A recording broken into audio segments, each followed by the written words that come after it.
Hi ಎಲ್ಲರಿಗೂ ಕೂಡ ನಮಸ್ತೆ. ಇವತ್ತಿನ ತರಗತಿ ನಿಮಗೆಲ್ಲರಿಗೂ ಕೂಡ ಗೊತ್ತೇ ಇದೆ. ಏನಪ್ಪ ಅಂತ ಅಂದರೆ SSC GD ಪರೀಕ್ಷೆಯ ಒಂದು ಮೇ 7ನೇ ತಾರೀಕಿನಂದು ಅಂದರೆ ಇವತ್ತು ಬೆಳಗಿಂದ 1, 2 ಮತ್ತು 3ನೇ ಶಿಫ್ಟಲ್ಲಿ ಏನೇನು ಕೇಳಿದ್ದಾರೆ, GK ತರಗತಿಗಳನ್ನು ಏನೇನು ಕೇಳಿದ್ದಾರೆ ಅಂತ ನಾವು ಒಂದೊಂದಾಗಿ ನಾವು GK ಕ್ವಶನ್ಸ್ಗಳನ್ನು ನೋಡ್ಕೊಳ್ತಾ ಹೋಗೋಣ. ಈ ಒಂದು ಪರೀಕ್ಷೆಯಲ್ಲಿ ಕೇಳಿರ್ತಕ್ಕಂಥ ಒಂದು ಪ್ರಶ್ನೆಗಳು ನಿಮಗೆ ಮುಂಬರ್ತಕ್ಕಂಥ ಒಂದು ಮೇ 30ನೇ ತಾರೀಕು ತನಕ ನಿಮಗೆ SSC GD ಪರೀಕ್ಷೆ ಇದೆ. ಯಾವ ಪರೀಕ್ಷೆಯಲ್ಲೂ ಕೂಡ ಯಾವ ಇದರಲ್ಲೂ ಕೂಡ ನಿಮಗೆ ಏನಾಗ್ಬೋದು, ರಿಪೀಟ್ ಆಗ್ಬೋದು. ಮತ್ತು ಇಲ್ಲಿ ಏನಾಗುತ್ತೆ ಅಂತ ಅಂದರೆ ನಾವು ಸ್ಟಾಟಿಕ್ ಪೋರ್ಷನ್ಸನ್ನು ಕೂಡ ಜೊತೆಗೆ ಹೇಳ್ಕೊಡ್ತಾ ಹೋಗ್ತೇನೆ. ಆ ಒಂದು ಕ್ವಶನ್ಸ್ಗಳು ಡೈರೆಕ್ಟಾಗಿ ನಿಮಗೆ ಮುಂದೆ ಬರ್ತಕ್ಕಂಥ ಎಕ್ಸಾಮ್ಸ್ಗಳಿಗೆ ತುಂಬ ಇಂಪಾರ್ಟೆಂಟ್ ಆಗಿರ್ತದೆ. ಅದಕ್ಕಾಗಿ ಈ ಒಂದು SSC GD ಪರೀಕ್ಷೆಗಳನ್ನು ನೀವು ಮೇ 7ನೇ ತಾರೀಕಿನ ಒಂದು ವಿಶ್ಲೇಷಣೆಯನ್ನು ನಾನು ಕೊಡ್ತೇನೆ. ಕಂಪಲ್ಸರಿ ನೋಡ್ಕೊಳ್ತಾ ಹೋಗಿ ನಿಮಗೆ ಯೂಸ್ ಆಗ್ತದೆ. ಅದಕ್ಕೂ ಮುಂಚೆ ನೆಕ್ಸ್ಟು ಇನ್ನು ಕ್ಲಾಸ್ ಮಾಡೋದಕ್ಕಿಂತ ಮುಂಚೆ ಒಂದು ಮೇನ್ ಇಂಪಾರ್ಟೆಂಟ್ ಥಿಂಗ್ ಅಂತ ಅಂದರೆ ನಾನು ಕೆಲವು ಪ್ರಶ್ನೆಗಳಿಗೆ ತರಗತಿಗಳನ್ನು ಮಾಡಬೇಕಾದ್ರೆ ಕಮೆಂಟ್ ಮಾಡೋದಕ್ಕೆ ಹೇಳಿರ್ತೇನೆ. ನೋಡಿ ವಿದ್ಯಾರ್ಥಿಗಳೇ, ಒಬ್ಬರು ಕಮೆಂಟ್ ಮಾಡಿದ್ದಾರೆ, ಯಾವ ರೀತಿ ಮಾಡಿದ್ದಾರೆ ಅಂತ ಅಂದರೆ ಇದು ನಿನ್ನೆ ಒಂದು ಮೇ 6ನೇ ತಾರೀಕಿನ ಒಂದು 1, 2, 3 ಶಿಫ್ಟ್ನ ಒಂದು ವಿಶ್ಲೇಷಣೆ. ಅದರಲ್ಲಿ ನಾನು ಏನು ಹೇಳಿದ್ದೆ ಅಂತ ಅಂದರೆ ಸೇಬಿನ ಒಂದು ಫುಲ್ ಫಾರ್ಮ್ ಏನು, ಮತ್ತು ಯಾವ ವರ್ಷದಲ್ಲಿ ಆಯಿತು, ಮತ್ತು ಹೆಡ್ ಕ್ವಾರ್ಟರ್ ಎಲ್ಲಿದೆ, ಸ್ವಲ್ಪ ಅಷ್ಟೇ ಕೇಳಿದೆ. ಅವರು ಡೀಟೇಲ್ಸ್ ಆಗಿ ಬರೆದುಬಿಟ್ಟಿದ್ದಾರೆ. ಪೂರ್ಣ ಹೆಸರು ಏನು, ಕನ್ನಡದಲ್ಲಿ ಏನಂತ ಕರೀತಾರೆ, ಸ್ಥಾಪನೆ ಯಾವ ರೀತಿ, ಕಾನೂನುಬದ್ಧ ಸ್ಥಾನಮಾನ ಯಾವಾಗ, ಮುಖ್ಯ ಕಚೇರಿ ಯಾವಾಗ ಅಂತ. ನೋಡಿ, ನೀವು ಕರೆಕ್ಟಾಗಿ ಬರೆದ್ರಿ ಅಂತ ಅಂದರೆ ನಿಮ್ಮದೇ ನೀವೇನು ಬರೆದಿರ್ತೀರಲ್ಲ ಅದನ್ನೇ ಸ್ಕ್ರೀನ್ಶಾಟನ್ನು ನಾನು ಏನು ಮಾಡ್ತೇನೆ, ಮುಂದಿನ ತರಗತಿಯಲ್ಲಿ ಈ ರೀತಿಯಾಗಿ ಆ್ಯಡ್ ಮಾಡ್ತೇನೆ. ಮತ್ತು ಇನ್ನೊಂದು ಬರೆದಿದ್ದಾರೆ ನೋಡಿ, ಇಂಡಿಯನ್ ನ್ಯಾಷನಲ್ ಕಾಂಗ್ರೆಸ್ ರಚನೆ ಅಂತ.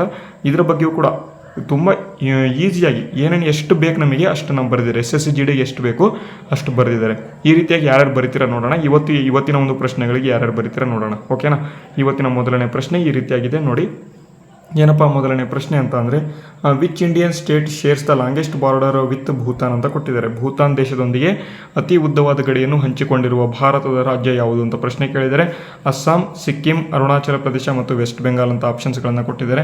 ಇದಕ್ಕೆ ಸರಿದ ಉತ್ತರವನ್ನು ಈಗ ಕಮೆಂಟ್ ಮಾಡಿ. ಓಕೆ, ಅಸ್ಸಾಂ ಇದೆ, ಸಿಕ್ಕಿಂ, ಅರುಣಾಚಲ ಪ್ರದೇಶ ಮತ್ತು ಪಶ್ಚಿಮ ಬಂಗಾಳ, ವೆಸ್ಟ್ ಬೆಂಗಾಲ್ ಅಂತ ಕೊಟ್ಟಿದ್ದಾರೆ. ಯಾವುದಪ್ಪ ಅಂತಂದರೆ ಅಸ್ಸಾಂ ಎಂಬತಕ್ಕಂಥದ್ದು ಆಪ್ಷನ್ ಎ. ಏನು ಅಸ್ಸಾಂ ಇದೆ, ಇದು ಏನು ಮಾಡಿದಪ್ಪ ಅಂತ ಅಂದರೆ ಬಿಗ್ಗೆಸ್ಟ್ ಸ್ಟೇಟು ಸಿಕ್ಕಿಂ ಜೊತೆ ಏನು ಮಾಡಿದೆ ಅಂತ ಅಂದರೆ ದೊಡ್ಡ ಒಂದು ಬಾರ್ಡರನ್ನು ಏನು ಮಾಡಿದೆ, ಭೂತಾನ್ ಜೊತೆಗೆ ಇದು ಹಂಚಿಕೊಂಡಿದೆ. ಓಕೆನಾ. ನೀವು ಮ್ಯಾಪನ್ನು ಕರೆಕ್ಟಾಗಿ ಓದಿದರೆ ನಿಮಗೆ ಯೂಸ್ ಆಗ್ತದೆ. ಈಗ ಮುಂದಿನ ಪ್ರಶ್ನೆ ಹೋಗೋಣ. ಏನಪ್ಪ ಮುಂದಿನ ಪ್ರಶ್ನೆ ಅಂತ ಅಂದರೆ ಹಾರ್ನ್ ಬಿಲ್ ಫೆಸ್ಟಿವಲ್ ಅಂತ ನೋಡಿ. ಹಾರ್ನ್ ಬಿಲ್ ಫೆಸ್ಟಿವಲ್ ಅಂತ ಕೇಳಿದ್ದಾರೆ. ಈ ಒಂದು festival celebrated in which state ಅಂತ, ಯಾವ ಒಂದು ರಾಜ್ಯದಲ್ಲಿ ಹಾರ್ನ್ ಬಿಲ್ ಫೆಸ್ಟಿವಲನ್ನು ಆಚರಣೆಯನ್ನು ಮಾಡಲಾಗುತ್ತೆ ಅಂತ ಪ್ರಶ್ನೆ. ಮಣಿಪುರ, ನಾಗಾಲ್ಯಾಂಡ್, ಮೇಘಾಲಯ ಮತ್ತು ಮಿಜೋರಾಂ ಅಂತ ಕೊಟ್ಟಿದ್ದಾರೆ. ನೋಡಿ, ಸರಿಯಾದ ಉತ್ತರ ಯಾವುದಪ್ಪ ಅಂತ ಅಂದರೆ ನಾಗಾಲ್ಯಾಂಡ್ ಅಂತ. ನಾಗಾಲ್ಯಾಂಡ್ನಲ್ಲಿ ಈ ಒಂದು ಹಾರ್ನ್ ಬಿಲ್ ಫೆಸ್ಟಿವಲ್ ಎಂಬತಕ್ಕಂಥದ್ದನ್ನು ಆಚರಣೆಯನ್ನು ಮಾಡ್ತಾರೆ. ಪ್ರತಿ ವರ್ಷ ಆಚರಣೆ ಮಾಡ್ತಾರೆ. ಮತ್ತು ತುಂಬ ಸಲ ಈ ಒಂದು ಪ್ರಶ್ನೆ ಏನಿದೆ ರಿಪೀಟ್ ಆಗಿದೆ, ತುಂಬ ಎಕ್ಸಾಮ್ಸಲ್ಲಿ ಬಂದಿದೆ. ಓಕೆನಾ. ಅದೇ ರೀತಿ ಮುಂದಿನ ಪ್ರಶ್ನೆ, who is known as the father of local self government of India ಅಂತ. ವೆರಿ ಇಂಪಾರ್ಟೆಂಟ್ ಪ್ರಶ್ನೆ ಇದು. ಕೇಳ್ತಾರೆ, ಭಾರತದಲ್ಲಿ ಸ್ಥಳೀಯ ಒಂದು ಸ್ವಯಂ ಸರ್ಕಾರದ ಪಿತಾಮಹ ಎಂದು ಯಾರನ್ನು ಕರೆಯುತ್ತಾರೆ ಅಂತ ಪ್ರಶ್ನೆ ಇದು. Lord Curzon, lord Mayo, lord Ripon, lord Dalhousie ಅಂತ ಕೊಟ್ಟಿದ್ದಾರೆ. ಲೋಕಲ್ ಸೆಲ್ಫ್ ಗೌರ್ನಮೆಂಟ್ನ ಒಂದು ಫಾದರ್ ಯಾರು ಅಂತ, ಯಾರಪ್ಪ ಅಂತ ಅಂದರೆ ಲಾರ್ಡ್ ರಿಪ್ಪನ್ ಅಂತ ಕರಿತೇವೆ. ಲಾರ್ಡ್ ರಿಪ್ಪನ್ ಅವ್ರನ್ನ ಲೋಕಲ್ ಸೆಲ್ಫ್ ಗೌರ್ನಮೆಂಟ್ನ ಒಂದು ಫಾದರ್ ಅಂತ ಕರಿತೇವೆ.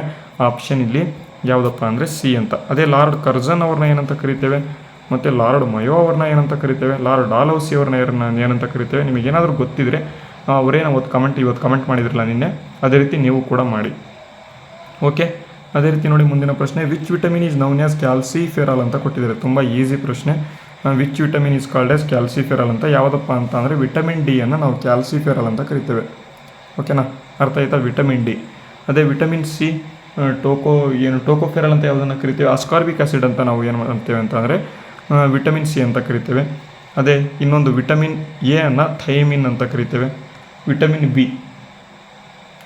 ಬಿ ಅನ್ನು ಥೈಮಿನ್ ಅಂತ ಕರಿತೇವೆ. ವಿಟಮಿನ್ ಎನ ಏನಂತ ಕರಿತೇವೆ ನೋಡಿ, ಕಮೆಂಟ್ ಮಾಡಿ. ಓಕೆನಾ. ಅದೇ ರೀತಿ ನೋಡಿ ಮುಂದಿನ ಪ್ರಶ್ನೆ, where is the great stupa of Sanchi located ಅಂತ. ಸಾಂಚಿಯಲ್ಲಿರ್ತಕ್ಕಂಥ ಮಹಾಸ್ತೂಪ ಎಲ್ಲಿದೆ ಅಂತ ಪ್ರಶ್ನೆ. ಈಸಿ ಪ್ರಶ್ನೆ, ಹಿಂದಿನ ಒಂದು ವಿಡಿಯೋಗಳಲ್ಲಿ ಹೇಳಿದ್ದೇನೆ. ಎಲ್ಲಿ ಅಂತ ಮಧ್ಯಪ್ರದೇಶದಲ್ಲಿ ಈ ಒಂದು ಸಾಂಚಿ ಸ್ತೂಪ ನಿಮಗೆ ಕಂಡು ಬರ್ತದೆ. ಅದೇ ರೀತಿ ಮುಂದಿನ ಪ್ರಶ್ನೆ, the fundamental duties were added to the constitution on the recommendation of which committee ಅಂತ. ತುಂಬ ಈಸಿ ಪ್ರಶ್ನೆ. ಯಾವ ಸಮಿತಿಯ ಶಿಫಾರಸ್ಸಿನ ಮೇರೆಗೆ ಮೂಲಭೂತ ಕರ್ತವ್ಯಗಳನ್ನು ಸಂವಿಧಾನಕ್ಕೆ ಸೇರಿಸಲಾಯಿತು ಅಂತ ಪ್ರಶ್ನೆ. ಯಾವುದಂತ ಅಂದರೆ ವರ್ಮಾ ಸಮಿತಿ ಇದೆ, ಸರ್ಕಾರಿಯ ಸ್ವರ್ಣ ಸಿಂಗ್ ಸಮಿತಿ, ಬಲವಂತರಾಯ್ ಮೆಹ್ತಾ ಸಮಿತಿ. ನೋಡಿ ಇಲ್ಲಿ ಇಂಪಾರ್ಟೆಂಟಾಗಿ ಬಲವಂತರಾಯ್ ಮೆಹ್ತಾ ಸಮಿತಿ ಏನಿದೆ ಇದೇನಪ್ಪ ಮಾಡುತ್ತೆ ಅಂತ ಅಂದರೆ, ಬಲವಂತರಾಯ್ ಮೆಹ್ತಾ ಸಮಿತಿ ಏನಪ್ಪ ಕೊಟ್ಟಿದೆ ಅಂತ ಅಂದರೆ ಪಂಚಾಯಿತಿಗಳ ಬಗ್ಗೆ ಕೊಡುತ್ತೆ. ಪಂಚಾಯಿತಿ ಓಕೆನಾ. ಸ್ವರ್ಣ ಸಿಂಗ್ ಸಮಿತಿ ಏನಿದೆ ಇದು ರೆಕಮೆಂಡೇಶನ್ ಕೊಡುತ್ತೆ ಯಾವುದಕ್ಕೆ ಅಂತ ಅಂದರೆ ಈ ಒಂದು ಫಂಡಮೆಂಟಲ್ ಡ್ಯೂಟೀಸ್ಗಳನ್ನು ಆ್ಯಡ್ ಮಾಡೋದಕ್ಕೆ ರೆಕಮೆಂಡೇಷನ್ಸನ್ನು ಕೊಡುತ್ತೆ. ಅದೇ ರೀತಿ ಸರ್ಕಾರಿಯ ಕಮಿಷನ್ ಅಂತ ಕೊಟ್ಟಿದ್ದಾರೆ, ವರ್ಮಾ ಸಮಿತಿ ಅಂತ ಕೊಟ್ಟಿದ್ದಾರೆ. ಇದ್ರ ಬಗ್ಗೆ ನೀವೇನು ಮಾಡಬೇಕು, ಈಗ ಸರ್ಚ್ ಮಾಡಿ, ಗೂಗಲಲ್ಲಿ ಸರ್ಚ್ ಮಾಡಿ ನೀವು ಕಮೆಂಟ್ ಮಾಡಬೇಕು ಓಕೆನಾ. ಅದೇ ರೀತಿ ಮುಂದಿನ ಪ್ರಶ್ನೆ, what is the S unit of electric current ಅಂತ ಇದೆ, ತುಂಬ ಈಸಿ, ಆಂಪಿಯರ್ ಅಂತ. ಅದೇ ಪೊಟೆನ್ಷಿಯಲ್ ಡಿಫ್ರೆನ್ಸ್ ಅಂತ ಕರಿತೇವೆ, ವೋಲ್ಟ್ ಅಂತ ಇರುತ್ತೆ. ಅದೇ ಓಮ್ ಎಂಬತಕ್ಕಂಥದ್ದು ಇದು ಯಾವುದಪ್ಪ ಅಂತ ಅಂದರೆ ರೆಸಿಸ್ಟೆನ್ಸ್ ಅಂತ ಕರಿತೇವೆ. ವ್ಯಾಟ್ ಎಂಬತಕ್ಕಂಥದ್ದು ಪವರ್ನ ಒಂದು ಇದು. ಎಸ್ ಯೂನಿಟ್ 4 ಕೂಡ ಹೇಳಿದ್ದೇನೆ. ಒಂದೇ ಕ್ವಶನ್ಸಲ್ಲಿ 4 ಕ್ವಶನ್ಸು ನಿಮಗೆ ಅರ್ಥ ಆಯಿತು ಅಂತ ಅಂದ್ಕೊಂಡಿದ್ದೇನೆ. ಮುಂದಿನ ಪ್ರಶ್ನೆಗೆ ಹೋಗೋಣ. Which layer of the atmosphere contains ozone layer ಅಂತ ತುಂಬ ಈಸಿ ಪ್ರಶ್ನೆ. ಸ್ಟ್ರಾಟೋಸ್ಫಿಯರಲ್ಲಿ ಇರುತ್ತೆ ಈ ಒಂದು ಓಝೋನ್ ಲೇಯರ್ ಏನಿದೆ. ಯು ವಿ ಕಿರಣಗಳಿಂದ ನಮ್ಮನ್ನು ಏನು ಮಾಡುತ್ತಪ್ಪ ಅಂತಂದರೆ ರಕ್ಷಣೆಯನ್ನು ಮಾಡುತ್ತೆ. ಸ್ಟ್ರಾಟೋಸ್ಫಿಯರಲ್ಲಿ ಇದು ಒಂದು ಓಝೋನ್ ಲೇ ಪದರ ಕಂಡು ಬರುತ್ತೆ.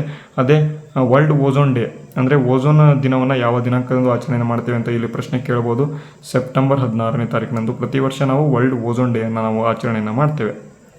ಅದೇ ರೀತಿ ನೋಡಿ ಮುಂದಿನ ಪ್ರಶ್ನೆ, who was the first Indian to win Nobel prize ಅಂತ. ತುಂಬ ಈಸಿ ಪ್ರಶ್ನೆ. ರವೀಂದ್ರನಾಥ್ ಟ್ಯಾಗೂರ್ ಅವರು. ಆಪ್ಷನ್ ಸಿ ಸರಿದ ಉತ್ತರ. 1913ನೇ ಇಸ್ವಿಯಲ್ಲಿ 4 ತಂತಿ ಎಂಬತಕ್ಕಂಥ ಒಂದು ಇದು 4 ತಂತಿ ಎಂಬತಕ್ಕಂಥ ಕೃತಿಗೆ ಇವರು ಏನಪ್ಪ ಪಡ್ಕೋತಾರೆ ಅಂತ ಅಂದರೆ ನೊಬೆಲ್ ಪುರಸ್ಕಾರವನ್ನು ಪಡ್ಕೋತಾರೆ. ಪ್ರಶ್ನೆ ಕೇಳ್ತಾರೆ, ಇದೇ ರೀತಿ ಕೇಳ್ತಾರೆ. 1913 ಕೂಡ ತುಂಬ ಇಂಪಾರ್ಟೆಂಟು. ಯಾಕೆಂದರೆ 1913 ಕೂಡ ಏನು ಮಾಡ್ತಾರೆ ಅಂತ ಅಂದರೆ ಯಾವ ವರ್ಷದಲ್ಲಿ ಪಡ್ಕೊಂಡಿದ್ರು ನಮ್ಮ ಒಂದು ಭಾರತದ ಮೊದಲ ನೊಬೆಲ್ ಪುರಸ್ಕಾರ ಅಂತ ಕೇಳ್ತಾರೆ. ಅದು ಕೂಡ ಗೊತ್ತಿರಲಿ. ಅರ್ಥ ಆಯ್ತಾ? ಮುಂದೆ ಹೋಗೋಣ. ಮುಂದಿನ ಪ್ರಶ್ನೆ ನೋಡಿ, ದ ಬ್ಯಾಟಲ್ ಆಫ್ ಹಳದಿಘಾಟಿ ಕದನ. ಹಳದಿಘಾಟಿ ಕದನ ಎಂತಕ್ಕಂಥ ಯುದ್ಧ ಏನಿದೆ ಯಾವ ವರ್ಷದಲ್ಲಿ ಆಯಿತು ಅಂತ 1526 ಇದೆ. 1556 ಅಂತ ಕೊಟ್ಟಿದ್ದಾರೆ. ಅದೇ ರೀತಿ ನೆಕ್ಸ್ಟ್ 1576 ಅಂತ ಕೊಟ್ಟಿದ್ದಾರೆ. ನೆಕ್ಸ್ಟ್ ಇಲ್ಲಿ 1761 ಅಂತ ಕೊಟ್ಟಿದ್ದಾರೆ. ಒಂದೊಂದು ಇಸ್ವಿಯಲ್ಲಿ ಒಂದೊಂದು ಯುದ್ಧ ನಡೆದಿದೆ. ತುಂಬ ಇಂಪಾರ್ಟೆಂಟ್ ಇದು. 1526ರಲ್ಲಿ ಏನಪ್ಪ ಆಗಿದೆ ಅಂತ ಅಂದರೆ ಹೇಳ್ತೇನೆ ನೋಡಿ. 1526ರಲ್ಲಿ ಮೊದಲ ಪಾಣಿಪತ್ ಕದನ ಓಕೆನಾ. 1556ರಲ್ಲಿ ಎರಡನೇ ಪಾಣಿಪತ್ ಕದನ. ನೆಕ್ಸ್ಟು 1761ರಲ್ಲಿ ಮೂರನೇ ಪಾಣಿಪತ್ ಕದನ. ಪಾಣಿಪತ್ ಕದನಗಳನ್ನು ಇಲ್ಲೇ ಈಸಿಯಾಗಿ ಹೇಳಿಬಿಟ್ಟಿದ್ದಾರೆ. ಅದನ್ನು ಬಿಟ್ಟು 1576ರಲ್ಲಿ ಏನಾಗುತ್ತೆ ಅಂತ ಅಂದರೆ ಹಳದಿಘಾಟಿ ಕದನ ಎಂಬತಕ್ಕಂಥದ್ದು ಆಗುತ್ತೆ. ಇದು ಕೂಡ ತುಂಬ ಇಂಪಾರ್ಟೆಂಟ್ ಪ್ರಶ್ನೆ ಕೇಳ್ತಾರೆ. ಮುಂದಿನ ಪ್ರಶ್ನೆಗೆ ಹೋಗೋಣ. Which organ is affected by the disease glaucoma ಎಂಬತಕ್ಕಂಥದ್ದು. ಗ್ಲೂಕೋಮಾ ಎಂಬತಕ್ಕಂಥ ರೋಗವು ಯಾವ ಅಂಗಕ್ಕೆ ಸಂಬಂಧ ಹೊಂದಿದೆ? ಕಿವಿ, ಕಣ್ಣು, ಶ್ವಾಸಕೋಶ ಮತ್ತು ಚರ್ಮ ಅಂತ ಕೊಟ್ಟಿದ್ದಾರೆ. ಗ್ಲೂಕೋಮಾ ಎಂಬತಕ್ಕಂಥದ್ದು ಯಾವುದಕ್ಕೆ ಸಂಬಂಧ ಹೊಂದಿದೆ ಇದು ನೋಡಿ, ಇದು ಕಣ್ಣುಗಳಿಗೆ ಸಂಬಂಧ ಹೊಂದಿದೆ. ಗ್ಲೂಕೋಮಾ ಎಂಬತಕ್ಕಂಥ ಒಂದು ಕಾಯಿಲೆ ಏನಿದೆ ಕಣ್ಣುಗಳಿಗೆ ಸಂಬಂಧ ಹೊಂದಿರುತ್ತದೆ. Option B is the right answer. ಅದೇ ರೀತಿ ಮುಂದಿನ ಪ್ರಶ್ನೆ, in which year did the reserve bank of India get nationalised ಅಂತ. ನೋಡಿ ತುಂಬ ಇಂಪಾರ್ಟೆಂಟು. 1935 ಅಂತ ಆಪ್ಷನ್ ಹಾಕ್ತೀರಾ. ಆದರೆ ನೀವು ಏನು ಮಾಡ್ತೀರಾ ಅಂತ -0.25 ಮಾರ್ಕ್ಸ್ಗಳನ್ನ ನೀವು ಏನು ಮಾಡ್ತೀರಾ ಅಂತ ಕಟ್ ಮಾಡಿಸ್ಕೊಂಡು ಬಂದುಬಿಡ್ತೀರಾ. ಬಟ್ ಇಲ್ಲಿ reserve bank of India nationalise ಆಗಿದ್ದು ಯಾವಾಗಪ್ಪ ಅಂತ ಅಂದರೆ 1949ರಲ್ಲಿ ಓಕೆನಾ. ಆಪ್ಷನ್ ಸಿ ಇಲ್ಲಿ ಸರಿಯಾದ ಉತ್ತರ ಆಗಿರ್ತದೆ. ಅದೇ ಸ್ಥಾಪನೆ ಆಗಿದ್ದು ಕೇಳಿದರೆ 1935. ನ್ಯಾಷನಲೈಸ್ ಆಗಿದ್ದು ರಾಷ್ಟ್ರೀಕರಣಗೊಂಡಿದ್ದು 1949. ಅದೇ ರೀತಿ ನೋಡಿ ಮುಂದಿನ ಪ್ರಶ್ನೆ, what is the maximum number of members in the Lok Sabha ಅಂತ ಕೊಟ್ಟಿದ್ದಾರೆ. ತುಂಬ ಈಸಿ ಪ್ರಶ್ನೆ. ಮ್ಯಾಕ್ಸಿಮಮ್ ನಂಬರ್ ಅಂತ ಕೇಳಿದರೆ ಯಾವುದಪ್ಪ ಸರಿಯಾದ ಉತ್ತರ ಅಂತ ಅಂದರೆ 545 ಅಂತ ಇದೆ. 550 ಅಂತ ಕೊಟ್ಟಿದ್ದಾರೆ. 552 ಅಂತ ಕೊಟ್ಟಿದ್ದಾರೆ. 550 ಅಂತ ಕೊಟ್ಟಿದ್ದಾರೆ. ಎಲ್ಲ ಆಪ್ಷನ್ಸು ಕನ್ಫ್ಯೂಸಿಂಗು. 552 ಕೂಡ ಒಂದ್ಸಲಿ ನೋಡಿದ್ವಿ, 550 ಕೂಡ ನೋಡಿದ್ವಿ, ಈಗ 545 ಇದೆ. ಯಾವುದಪ್ಪ ಮ್ಯಾಕ್ಸಿಮಮ್ ಮೆಂಬರ್ಸ್ ಅಂತ ಕೇಳಿಬಿಟ್ಟಿದ್ದಾರೆ. ನೀವು ಆಂಗ್ಲೋ ಇಂಡಿಯನನ್ನು ಏನು ಮಾಡಬೇಕು, ರಿಮೂವ್ ಮಾಡಬೇಕು. ಇದಲ್ಲ 550 ಇದಕ್ಕೆ ಸರಿಯಾದ ಉತ್ತರ. ತುಂಬ ಇಂಪಾರ್ಟೆಂಟು. 550 ಏನಿದೆ maximum number of members in the Lok Sabha ಅಂತ. ಓಕೆನಾ. ಮುಂದಿನ ಪ್ರಶ್ನೆಗೆ ಹೋಗೋಣ ಬನ್ನಿ. The Kanha national park is famous for which animal ಅಂತ. ಕನ್ಹಾ ರಾಷ್ಟ್ರೀಯ ಉದ್ಯಾನವನ ಅಥವಾ ಕೂನೋ ರಾಷ್ಟ್ರೀಯ ಉದ್ಯಾನವನ ಅಂತಲೂ ಕೂಡ ಕರಿತೀವಿ. ಈ ಒಂದು ರಾಷ್ಟ್ರೀಯ ಉದ್ಯಾನವನ ಎಲ್ಲಿದೆ ಅಂತ ಕೇಳ್ತಾರೆ, ಮಧ್ಯಪ್ರದೇಶದಲ್ಲಿ ಕಂಡುಬರುತ್ತೆ.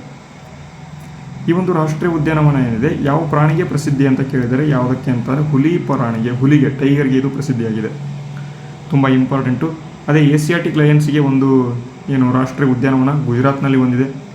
ಅದು ಯಾವುದು ಉದ್ಯಾನವನ ಹೇಳಿ ನೋಡೋಣ. ಅದೇ ಆನೆಗಳು, ಅತಿ ಹೆಚ್ಚು ಆನೆಗಳನ್ನು ಹೊಂದಿರತಕ್ಕಂಥ ರಾಜ್ಯ ಯಾವುದು ಅಂತ ಕೇಳಿದರೆ ಕರ್ನಾಟಕ ಅಂತ. ಕರ್ನಾಟಕದಲ್ಲಿ ಅತಿ ಹೆಚ್ಚು ಆನೆಗಳನ್ನು ಕಂಡುಬರುತ್ತೆ. ಅದೇ ಅತಿ ಹೆಚ್ಚು ಹುಲಿಗಳು ಅಂತ ಕೇಳಿದರೆ ಮಧ್ಯಪ್ರದೇಶ. ಓಕೆನಾ. ಅತಿ ಹೆಚ್ಚು ಎರಡನೇ ಅತಿ ದೊಡ್ಡ ಹುಲಿಗಳನ್ನು ಹೊಂದಿರತಕ್ಕಂಥ ರಾಜ್ಯ ಅಂತ ಕೇಳಿದರೆ ಕರ್ನಾಟಕ ಅಂತ. ಒಂದು ಕೊಂಬಿನ ಗೆಂಡ ಮೃಗ ಕೇಳ್ತಾರೆ. ಕಾಜಿರಂಗ ರಾಷ್ಟ್ರೀಯ ಉದ್ಯಾನವನ ಇದು ಅಸ್ಸಾಂನಲ್ಲಿ ಕಂಡುಬರುತ್ತೆ. ಓಕೆನಾ, ಅರ್ಥ ಆಯ್ತಾ? ಎಲ್ಲವೂ ಕೂಡ ಅರ್ಥ ಆಗ್ತಾ ಇದೆ ಅಂತ ಅಂದ್ಕೊಂಡಿದ್ದೇನೆ. ನೋಡಿ, ನಿಮಗೇನಾದರೂ PDF ಬೇಕು ಅಂತಾರೆ ಈ ಒಂದು ತರಗತಿಯ ಕೊನೆಯಲ್ಲಿ ನಿಮಗೆ PDF ಹೇಗೆ ಪಡ್ಕೋಬೇಕು ಅಂತ ಹೇಳ್ತೇನೆ. ಅದನ್ನು ನೋಡ್ಕೊಳ್ಳಿ, PDF ಅನ್ನು ಪಡ್ಕೊಳ್ಳಿ. ಈಗ ನೆಕ್ಸ್ಟು ಮುಂದಿನ ಪ್ರಶ್ನೆ, who wrote the national song Vande Mataram ಅಂತ. ವಂದೇ ಮಾತರವನ್ನು ಬರೆದವರು ಯಾರು ಅಂತ ಕೇಳಿದರೆ ತುಂಬ ಈಸಿ ಪ್ರಶ್ನೆ. ಯಾರಪ್ಪ ಬರೆದವರು ಅಂತ ಅಂದರೆ ಬಂಕಿಮಚಂದ್ರ ಚಟರ್ಜಿ ಅವರು. ನಿನ್ನೆ ಕೂಡ ರಿಪೀಟ್ ಆಗಿತ್ತು, ಇವತ್ತು ಕೂಡ ರಿಪೀಟ್ ಆಗಿದೆ.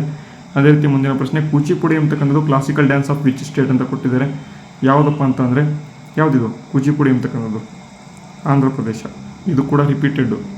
ನೆಕ್ಸ್ಟ್ ಮುಂದಿನ ಪ್ರಶ್ನೆ, which gas is released during photosynthesis ಅಂತ ಕೊಟ್ಟಿದ್ದಾರೆ. ತುಂಬ ಈಸಿ ಪ್ರಶ್ನೆ. ಕಾರ್ಬನ್ ಡೈಆಕ್ಸೈಡ್ ಅಂತ. ಕಾರ್ಬನ್ ಡೈಆಕ್ಸೈಡ್ ತಗೊಂಡು ರಿಲೀಸ್ ಮಾಡೋದು ಯಾವುದು? ಆಮ್ಲಜನಕ, ಆಕ್ಸಿಜನ್. ಆಪ್ಷನ್ ಬಿ ಸರಿಯಾದ ಉತ್ತರ. ಅದೇ ರೀತಿ the grand trunk road was built by which ruler ಅಂತ ಕೊಟ್ಟಿದ್ದಾರೆ. ದ ಗ್ರ್ಯಾಂಡ್ ಟ್ರಂಕ್ ರೋಡ್ ಅನ್ನು ನಿರ್ಮಾಣ ಮಾಡಿದ ದೊರೆ ಯಾರು ಅಂತ ಕೇಳಿದರೆ ಯಾರಪ್ಪ ಅಂತಂದರೆ ಶೇರ್ ಶಾ ಸೂರಿ ಅಂತ. ತುಂಬ ಈಸಿ ಪ್ರಶ್ನೆ. ಅದೇ ರೀತಿ ಮುಂದಿನ ಪ್ರಶ್ನೆ, what is the normal temperature of the human body? Human ಬಾಡಿನ ನಾರ್ಮಲ್ ಟೆಂಪ್ರೇಚರ್, ಮಾನವನ ದೇಹದ ಸಾಮಾನ್ಯ ತಾಪಮಾನ ಎಷ್ಟು ಅಂತ ನೋಡಿ. ಯಾವುದು? ಫ್ಯಾರ್ನಿಟಲ್ಲಿ ಕೇಳಿದರೆ 98.6 ಅಂತ. ಫ್ಯಾರ್ನಿಟಲ್ಲಿ ಕೇಳಿದರೆ 98.6 ಅಂತ.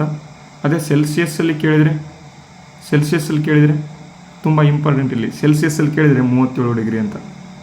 ಫ್ಯಾರ್ನಿಟಲ್ಲಿ ಕೇಳಿದರೆ 98.6. ಇದನ್ನು ಆಪ್ಷನ್ ಅಂತ ಹಾಕ್ತೀರಾ? ಇದು ತಪ್ಪಿದು. 98 ಡಿಗ್ರಿ ಅಂತ ಕೇಳಿದರೆ ಸತ್ತೇ ಹೋಗ್ಬಿಡ್ತೀವಿ, ಅಷ್ಟು ಬಿಸಿ ಇರುತ್ತದು. ಫ್ಯಾರ್ನಿಟಲ್ಲಿ ಕೇಳಿದರೆ 98.6, ಡಿಗ್ರಿ ಸೆಂಟಿಗ್ರೇಡಲ್ಲಿ ಕೇಳಿದರೆ ನಮ್ಮದು 37 ಅಂತ. ಅದೇ ರೀತಿ ಕೊನೆಯ ಪ್ರಶ್ನೆ, ಇದಕ್ಕೆಲ್ಲರೂ ಕೂಡ ಆನ್ಸರ್ನ ನೀವೇ ಮಾಡಬೇಕು. Who is the ex officio chairman of NITI Aayog ಅಂತ. ರಾಷ್ಟ್ರಪತಿ, ಉಪರಾಷ್ಟ್ರಪತಿ, ಪ್ರಧಾನಮಂತ್ರಿ ಮತ್ತು ಹಣಕಾಸು ಸಚಿವರು ಅಂತ ಕೊಟ್ಟಿದ್ದಾರೆ. ಇದಕ್ಕೆ ಆನ್ಸರನ್ನು ಎಲ್ಲರೂ ಕೂಡ ಕಮೆಂಟ್ ಬಾಕ್ಸ್ ಮೂಲಕ ತಿಳಿಸಿ. ಮತ್ತು PDF ಅನ್ನು ಈಗ ಹೇಗೆ ಪಡ್ಕೋಬೇಕು ಅಂದರೆ ಕೊನೆಯದಾಗಿ ನಾನು ಆನ್ಸರ್ಸ್ಗಳನ್ನು ಕೂಡ ಕೊಟ್ಟಿದ್ದೇನೆ, ನೀವು ನೋಡ್ಕೋಬೋದು. ಈ PDF ಅನ್ನು ಹೇಗೆ ಪಡ್ಕೋಬೇಕು ಅದನ್ನು ಹೇಳ್ತೇನೆ. ಇದು SSC GD ಅಂತ. SSC GD PDF ಇನ್ನೂ ಕೂಡ ನಾನು ಫಾರ್ಮೇಷನನ್ನು ಕಂಪ್ಲೀಟ್ ಮಾಡಿಲ್ಲ. ಈಗ ವಿಜ್ಞಾನ ಅಂದರೆ ಸೈನ್ಸ್, ಜನರಲ್ ಸೈನ್ಸ್ ಬಗ್ಗೆ ನಾನು ಆಲ್ರೆಡಿ ಒಂದು PDF ಅನ್ನು ಮಾಡಿದ್ದೇನೆ. 99 ರೂಪಾಯಿ ಅಮೌಂಟ್ ಇದೆ. ಯಾರ್ಯಾರಿಗೆ ಸೈನ್ಸ್ ಬಗ್ಗೆ ನೀವು ಕ್ವಶನ್ಸ್ನ ಹುಡುಕ್ತಾ ಇದ್ದೀರಾ, ಇಲ್ಲಿ ಕೊಟ್ಟಿರ್ತಕ್ಕಂಥ ಸ್ಕ್ಯಾನರ್ ಮುಖಾಂತರ 99 ರೂಪಾಯಿಗಳನ್ನು ಸೆಂಡ್ ಮಾಡಿ ನೀವು PDF ಅನ್ನು ಪಡ್ಕೋಬೋದು. ಅದೇ ರೀತಿ ನಿಮಗೆ ಏನಾದರೂ ಹಿಸ್ಟ್ರಿ ಬೇಕು ಅಂದರೆ ಪ್ರಾಚೀನ ಭಾರತದ ಇತಿಹಾಸದ ಬಗ್ಗೆ ನಿಮಗೆ ಏನಾದರೂ ಪ್ರಶ್ನೆಗಳು ಬೇಕು ಅಂತ ಅಂದರೆ 89 ರೂಪಾಯಿಗಳನ್ನು ಇಲ್ಲಿ ಕೊಟ್ಟಿರ್ತಕ್ಕಂಥ ಸ್ಕ್ಯಾನರ್ ಮುಖಾಂತರ ಸ್ಕ್ಯಾನ್ ಮಾಡಿ, ಅಮೌಂಟನ್ನು ಸ್ಕ್ಯಾನ್ ಮಾಡಿ ನೀವು ಇಮೇಲ್ udyogjeevan112@gmail.com ಅಂತ ಇಮೇಲ್ ID ಇದೆ. ಇದಕ್ಕೆ ನೀವು ಸೆಂಡ್ ಮಾಡಿದರೆ ನಿಮಗೆ ಏನಪ್ಪ ಅಂತ ಏನ್ಷಿಯಂಟ್ ಹಿಸ್ಟ್ರಿ ಬಗ್ಗೆ ನಿಮಗೆ PDF ಸಿಗುತ್ತೆ. ಅದೇ ಕರೆಂಟ್ ಅಫೇರ್ಸ್ ಬೇಕಪ್ಪ ನಮಗೆ, ಇವೆರಡೂ ಬೇಡ. ಕರೆಂಟ್ ಅಫೇರ್ಸ್ ಅಂತ ಅಂದರೆ ಈಗ ಏಪ್ರಿಲ್ ತಿಂಗಳಿನಲ್ಲಿ ಕರೆಂಟ್ ಅಫೇರ್ಸ್ PDF ಈಗ ರೆಡಿ ಇದೆ. ಏಪ್ರಿಲ್ ತಿಂಗಳ ಕರೆಂಟ್ ಅಫೇರ್ಸು 20 ರೂಪಾಯಿಗಳನ್ನು ಸೆಂಡ್ ಮಾಡಿ ನೀವು 1 ತಿಂಗಳ ಕರೆಂಟ್ ಅಫೇರ್ಸ್ ನಾವು ನೋಡಿ, ನೆಕ್ಸ್ಟು ನಿಮಗೆ ಇಷ್ಟ ಆದರೆ 3 ತಿಂಗಳ ಕರೆಂಟ್ ಅಫೇರ್ಸನ್ನು, 6 ತಿಂಗಳ ಕರೆಂಟ್ ಅಫೇರ್ಸನ್ನು ನೀವು ಪಡ್ಕೋಬೋದು. ಇದು PDF ಅನ್ನು ಪಡ್ಕೊಳ್ಳೋದು ಹೇಗೆ ಅಂತ. ಓಕೆನಾ? ಇವತ್ತಿನ ವಿಡಿಯೋ ಇಷ್ಟ ಆಗಿದೆ ಅಂತ ಅಂದ್ಕೊಂಡಿದ್ದೇನೆ. ತರಗತಿ ಇಷ್ಟ ಆಗಿದ್ದರೆ ವಿಡಿಯೋಗೆ ಲೈಕ್ ಮಾಡಿ, ಶೇರ್ ಮಾಡಿ, ಸಬ್ಸ್ಕ್ರೈಬ್ ಮಾಡಿ. ವಿಡಿಯೋನ ಮುಗಿಸ್ತೇನೆ. ಜೈ ಹಿಂದ್, ವಂದೇ ಮಾತರಂ.